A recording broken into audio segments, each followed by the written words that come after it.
Here's a chart that anyone who looks at the economy is going to pay attention to. It's a Purchasing Managers Index, or PMI. This one looks at global manufacturing. 50 represents the midline between expansion and contraction.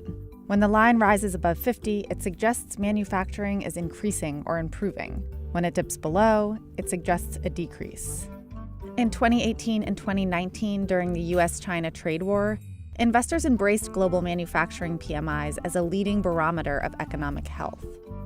Traders and policymakers looked to them to answer the question, how will Trump's trade policy affect the world's economy? And several times over those years, the earliest and clearest cracks showed up in PMIs. To understand what makes PMIs so popular, first you have to understand how they work.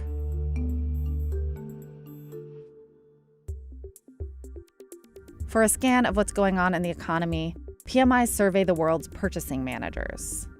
The purchasing manager is the executive within a firm who's responsible for buying everything, essentially. This could be the inputs that go into the production line, or it could be the desks required for new employees. A purchasing manager sits at an important juncture in a company's supply chain. The purchasing manager is the right person to speak to because he's got access to a wonderful source of data, whether that's how much the firm's going to be producing in the next few months, whether it's taking on more employees, whether its inventories are high and it's going to have to start scaling back on its purchasing.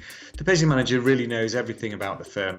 For PMIs, purchasing managers answer questions about what's going on the ground. Compared to a month ago, have there been changes in production, new orders, prices, or backlogs?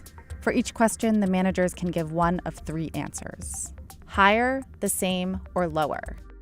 The index assigns a different value to each of those answers.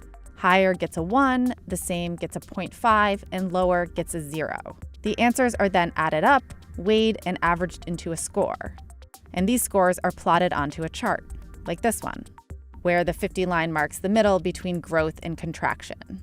When a manufacturing PMI slides and dips below 50, policymakers take notice. Through most of 2018, official forecasts like those from the Federal Reserve and International Monetary Fund held steady, and until the fourth quarter, the stock market climbed. But global manufacturing PMIs were telling a different story. You can see it here. For much of 2018, manufacturing output was sliding.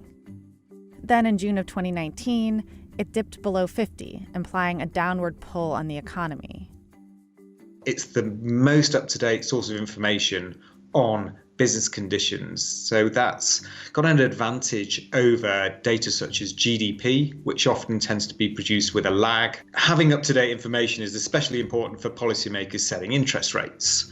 If you can get a quick view on how the economy is changing, you can adjust interest rates faster, meaning less adjustment is needed. If you wait until the economy is already in a recession, then you're going to have to start slashing interest rates. But if you've got an indication that the economy is edging towards recession, you only need to do a small tweak to interest rates.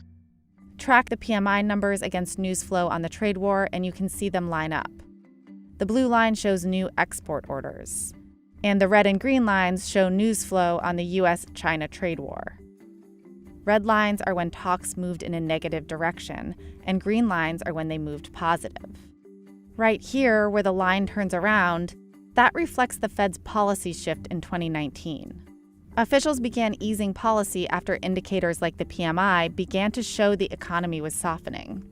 PMIs drew attention during this period because they aren't revised the way some government data series are. Revisions are useful, but they can make the trend in the data harder to see.